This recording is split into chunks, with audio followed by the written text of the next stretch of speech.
اب یہاں میں ایک دو لفظ کہنے لگا ہوں کیونکہ مجھے شرعی مسئلہ بتانا ہے، کسی کے سماعت پر کانوں پر بھاری گزریں تو میں معافی چاہتا ہوں۔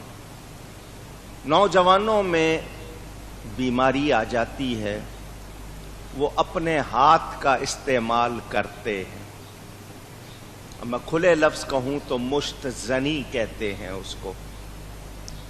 یہ جو مشت زنی ہے، اس کے لیے اگر کوئی یہ سمجھے کہ میں اس کی وجہ سے گناہ سے بچتا ہوں، صرف ہاتھ استعمال کرتا ہوں، تو اس کی بھی اجازت نہیں۔ کیوں؟ کہ اس سے آپ کی صحت کو بہت زیادہ نقصان ہوتا ہے، انسان کو اس کے اثرات بھگتنے پڑتے ہیں، تو اس میں بھی بہتر یہی ہے کہ وہ روزے رکھے، نفلی روزے رکھے گا تو اس کو اس کی نوبت نہیں آئے گی۔ لیکن کوئی اگر اس کا مجرم ہے تو وہ یہ نہ سمجھے کہ وہ اگر اس طرح کر رہا ہے تو یہ جائز ہو جائے گا یا یہ اچھا ہو جائے گا، اس کی گنجائش نہیں ہے۔ بحالت روزہ، روزے کی حالت میں اگر اس نے ایسا کر لیا اور جو مادہ نکلنا تھا وہ نکلا تو اس پر کفارہ تو نہیں ہوگا، لیکن اس کو قضا کرنی ہوگی۔ لیکن یہ چیز نہ کرے کیونکہ شریعت نے اس کی کوئی اجازت نہیں دی ہے، اور کوئی شخص محض تسکین کے لیے ایسا کرے تو حرام ہے۔ صحیح بخاری میں اس کی شرح جو لکھی گئی اس میں واضح کیا گیا کہ یہ چیز حرام ہے، جس کو مشت زنی کہتے ہیں، اس کی کوئی گنجائش نہیں ہے۔ اگر کوئی شخص اس پر وقتی طور پر اتنا غلبہ ہو گیا کہ وہ زنا کی طرف جا رہا ہے اور اس حالت میں اس سے اپنے آپ پر کنٹرول نہیں ہو رہا اور اس نے وقتی طور پر مشتزنی کر لی، تو صرف اس وقت کے لیے گنجائش ہوگی، لیکن اس کی عادت یا اس کو مستقل کرنے میں گنجائش نہیں ہوگی۔ اسی طرح کسی اور سے کروانا، یہ اس لیے کر رہا ہوں مسئلے کہ آپ لوگوں کو اگر نہیں بتاؤں گا تو پہنچیں گے نہیں، ورنہ یہ باتیں کھلے عام نہیں ہوتی اس طرح۔ چنانچہ ابن جریج وہ فرماتے ہیں کہ میں نے عطا سے اس بارے میں پوچھا تو انہوں نے فرمایا کہ میں نے سنا ہے ایک قوم قیامت کے دن اس طرح اٹھائی جائے گی کہ ان کے ہاتھ گابن ہوں گے۔ تو مجھے یہی لگا کہ یہ وہ لوگ ہیں جو اپنے ہاتھوں سے یہ بدفعلی کرتے۔ اور پھر ہم نے یہ بھی سنا ہوا ہے کہ قیامت کے دن اعضاء بولیں گے، اعضاء بولیں گے، گواہی دیں گے۔ تو ایک انسان جب یہ حرکت کرے گا تو پھر اس کے اعضاء اس کی گواہی دیں گے، تو ان باتوں سے بچنا چاہیے۔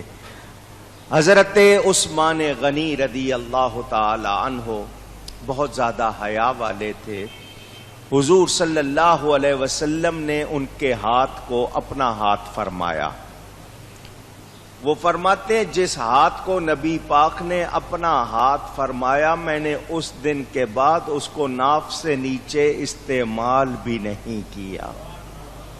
دیکھیں خیال کرنے والے اور شرم کرنے والے کس حد تک جاتے ہیں، اور ہمیں کتنا یہ سلسلہ ہے، ہمیں اس کا خیال رکھنا چاہیے۔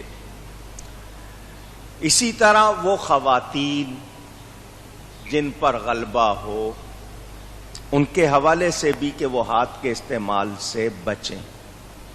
یہ میں اس لیے مسئلہ کر رہا ہوں کہ آپ کو معلوم ہو جائے، شریعت آپ کی بہتری چاہتی ہے، آپ کی صحت چاہتی ہے، آپ کی عزت چاہتی ہے، تو وہ کام جن سے آپ کی صحت کو، عزت کو نقصان ہو، وہ شریعت پسند نہیں کرتی۔ ہمیں اس کا خیال رکھنا چاہیے۔ کہیں ایسا نہ ہو کہ ہمیں کسی بھی ایک فعل کی، جس طرح لوگوں کو کسی نہ کسی کام کی عادت پڑ جاتی ہے، وہ عادت پڑ جائے اور ہم معاشرے میں کسی اور برائی کا سبب بن جائیں، تو ہمیں اپنے آپ کو اس سے بچانا چاہیے۔ یہاں اس حوالے سے اتنا بھی بتا دوں کہ انسان اگر یہ سوچے کہ لذت چاہیے تو وہ لذت کتنی دیر کی ہوتی ہے؟ چند سیکنڈ کی، 2-4 منٹ کی؟ وہ 2-4 منٹ کی لذت کے لیے ہمیشہ کا وبال اپنے اوپر لینا کیا سمجھداری ہوگی؟ نہیں۔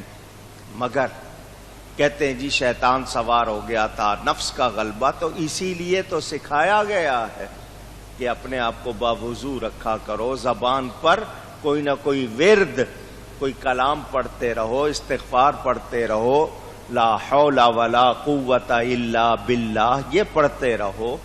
اس میں بھی یہ بتا دوں کچھ لوگ صرف آدھا پڑھتے ہیں، لا حول ولا قوت اتنا پڑھتے ہیں، اتنا پڑھنا نہیں، الا باللہ ضرور کہنا ہے۔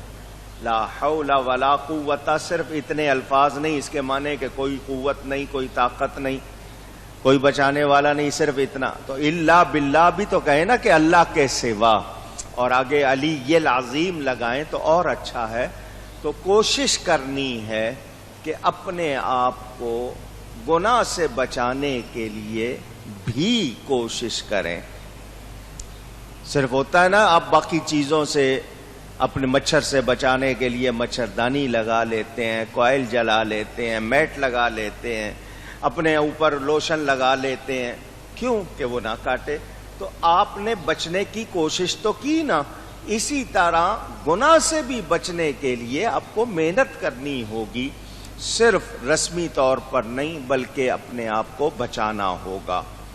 تو زنا ہو، مشتزنی ہو، خواہ وہ مرد کرے یا عورت، ان کی گنجائش نہیں ہے۔ کوئی کہے نہیں جی بڑا گناہ تو نہیں کر رہا ہوں، چھوٹا کر رہا ہوں، تو چھوٹے گناہ، ایک چنگاری بھی کبھی کبھی پوری آگ لگا دیتی ہے، برباد کر دیتی ہے، تو بچنا ہے۔ تو مومن کی نشانی یہ ہے کہ وہ اپنی شرمگاہ کی حفاظت کرتا ہے۔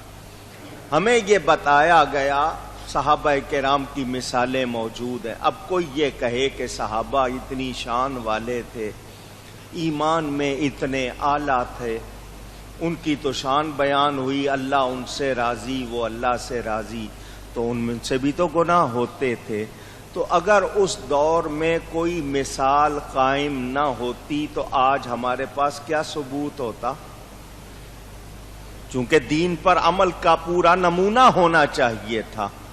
تو انسان وہ بھی تھے، مگر اللہ تعالیٰ نے ان کو کتنا درجہ دیا تھا کہ آج ہم کتنے گناہ کر کے ڈھیٹ بنتے ہیں، ان سے معمولی سی خطا ہوتی تھی تو وہ اللہ کی طرف آتے تھے اور اپنے آپ کو خود چاہتے تھے کہ سزا مل جائے تاکہ ہم پاک صاف ہو جائیں۔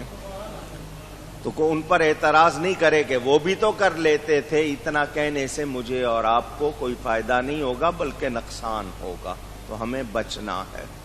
صحابہ کرام رضوان اللہ تعالی علیہم اجمعین اور امت میں اولیاء علماء ربانی ہر دور میں بتاتے آئے ہیں، طبقات ہوتے ہیں، مگر جو یہ کہے کہ نہیں جی میں کیا کروں، میرے پاس اور کوئی حل نہیں، تو شریعت نے حل بتایا۔ ایک تو یہ نا کہ آپ کو روکا جائے صرف اور اس کا بدل نہ بتایا جائے، یہاں حل بتایا ہے کہ اگر تم پر شیطان کا، نفس کا بہت غلبہ ہے تو روزے رکھو، اپنے آپ کو ایسی محفل میں بٹھاؤ، ایسی صحبت میں رکھو جہاں پر تمہاری یہ غلط خواہشیں ٹوٹیں اور تمہارے اندر سے یہ غلط خیال نکلیں۔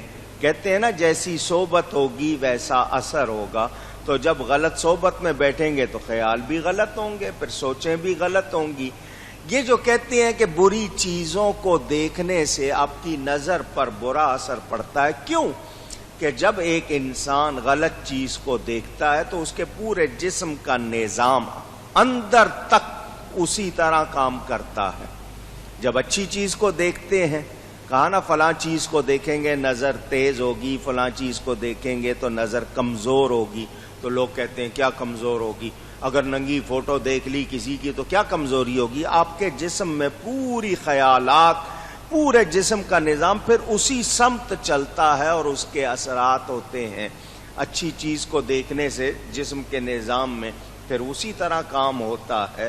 تو یہ آپ کا کہنا کہ ایسا نہیں ہوتا، یہ ہوتا ہے، اور اس کو سائنس نے بھی ثابت کیا ہے. تو یاد رہے انسان کو اپنی نگاہ، کچھ لوگ کہتے ہیں جی پردہ تو آنکھوں کا ہوتا ہے، حیا تو آنکھوں میں ہوتی ہے، جسم ڈھانپنا، یہ برقع اوڑھنا عورتوں کا یہ کوئی ضروری تو نہیں، دیکھیں گرمی کتنی ہے، وہ بیچاری چادر اوڑھیں، عبایا پہنیں، تو حیا تو آنکھوں میں ہوتی ہے. تو میں ایسے لوگوں سے پوچھنا چاہوں گا، تم اپنی عقل کو بہت زیادہ اہمیت دیتے ہو، شریعت بنانے والے رب تعالی اور اس کے نبی زیادہ جانتے ہیں یا تم زیادہ جانتے ہو؟ میں پوچھنا چاہتا ہوں کیا حضرت سیدہ فاطمہ زہرا کی آنکھوں میں حیا نہیں تھی؟ کیا صحابیات کی آنکھوں میں حیا نہیں تھی؟ ان کی تو چادر کو کسی غیر محرم نے نہیں دیکھا. آج تم اپنی باتیں کرنے لگ گئے. تو تم نے اگر آزادی کی ہے تو اپنے لیے خرابی کی ہے. اب ایک عورت ڈھکی ہوئی چھپی ہوئی گزرے، عورت کے معنی ہی چھپانے کی چیز ہے، تو وہ ڈھکی چھپی گزرے گی تو دوسرا نظر ہٹائے گا، اور ایک دعوت دیتی ہوئی گزرے گی دوسرا اس کو دیکھے گا یا نہیں دیکھے گا؟ یہ عورت کو حکومت کیوں نہیں دی گئی کہ جو دیکھے گا میلی نظروں سے دیکھے گا، ہر وقت اس کے اعضاء پہ نظر ہوگی؟ تو شریعت عورت کی حفاظت چاہتی ہے، لیکن آج عورت خود کو اشتہار بنانا چاہتی ہے. سوچنا چاہیے ہم لوگ کس طرف جا رہے ہیں. تو اپنی غلطیاں، اپنی خرابیاں ہیں، ان پر توجہ نہیں ہے، اور دھیان لگایا ہوا ہے ہم نے کہ نہیں جی یہ مولوی لوگ تو جو ہیں پابندی کرنا چاہتے ہیں، پتھر کے دور میں لے جانا چاہتے ہیں. تو وہ پتھر کے دور میں شرم و حیا تھی تو یہ خرابیاں تو نہیں تھی نا.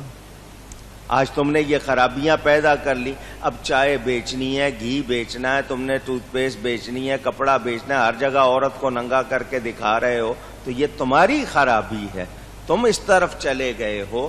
یہ ہرگز مسلم معاشرے کی باتیں اونچی کہیے. اب آپ نے اتنا سن لیا، میں نے یہ اشارے میں چند باتیں کی ہیں آپ کو.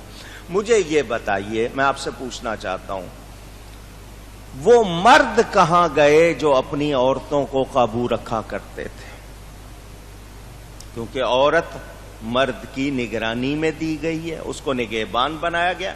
باپ ہو، بھائی ہو، شوہر ہو، نگرانی میں ہونا چاہیے. بیٹی ہے، بہن ہے، بیوی ہے، تو اس کی نگرانی میں ہونی چاہیے. آج کہاں گئے وہ لوگ؟